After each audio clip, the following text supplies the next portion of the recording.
Саламатсыздарбы, биздин YouTube каналдын көрөрмандары. Биздин каналга жазылып, акыркы жаңылыктарды угуңуздар. Камчыбек Ташиевдин уулу Томми Мол боюнча айыптоолорду четке какты. Бишкектеги Томми Мол соода борборунун улутташтырылышы боюнча коомчулукта кызуу талкууланып жаткан маалда Камчыбек Ташиевдин уулу Таймураз Ташиев расмий түрдө түшүндүрмө берди.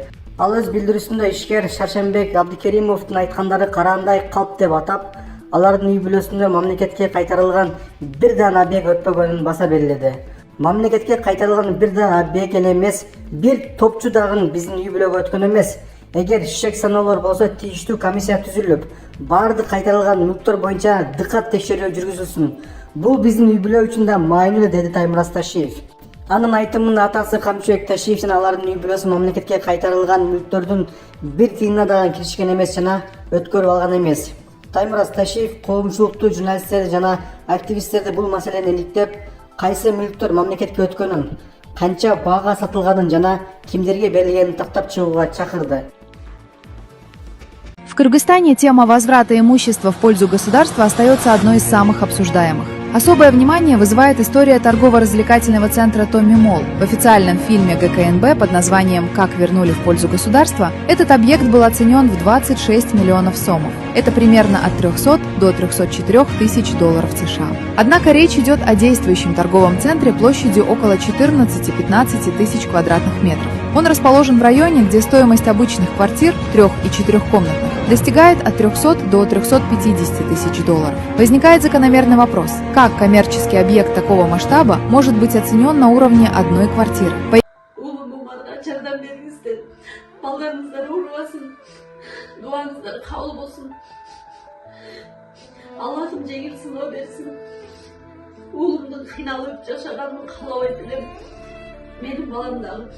Балдардын катарында ойногонду каалайт элем. Алладан сурап, эч үмүтүм үзүлбөйт. Балам басып кетет деп ишенемин. Умар катуу оору менен күрөшүп жаткан кичинекей жигит. Ал кымбат дарылануу жана айыгууга мүмкүнчүлүк алуу үчүн сиздин жардамыңызга муктаж болуп турган учуру. Сиз берген ар бир сом Умарды дени сак жана бактылуу жашоого жакындатат. Сооп иш кылуу менен бирге Умарга ооруну жеңүүгө жардам бериңиз.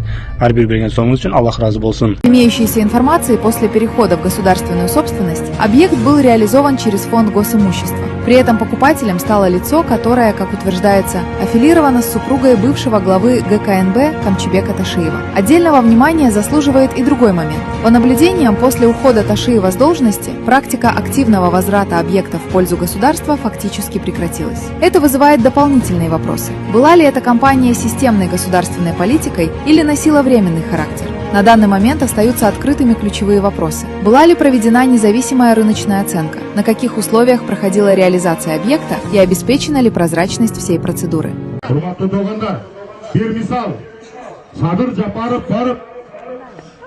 Функтор элге иштеш керек десе, аны бала чакасы менен камап куугунтук кылып атат. А Текебаев барып, туура функтор элге иштеш керек десе, аны иштесе дебейт. Мына кош стандарттуулук эки кыл мамиле деп мына ушуну айтат.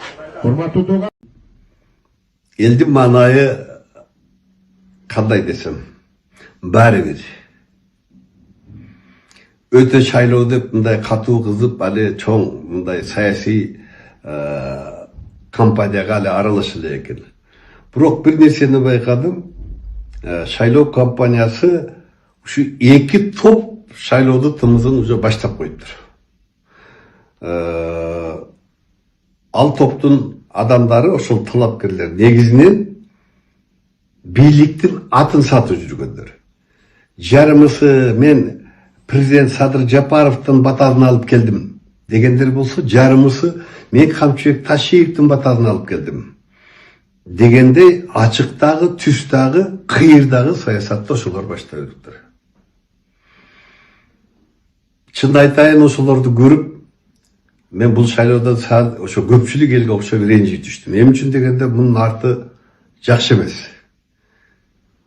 Ушул эле бийликти колдогон, бийликти жандап жүргөн, бийликтин камчысын чаап жүргөн адамдар талапкер болуп барып алып, анан ушул эки адамды бир бийликте турган эки адамды экиге бөлүп, шайлоо кампаниясын баштагандай болуп калыптыр да.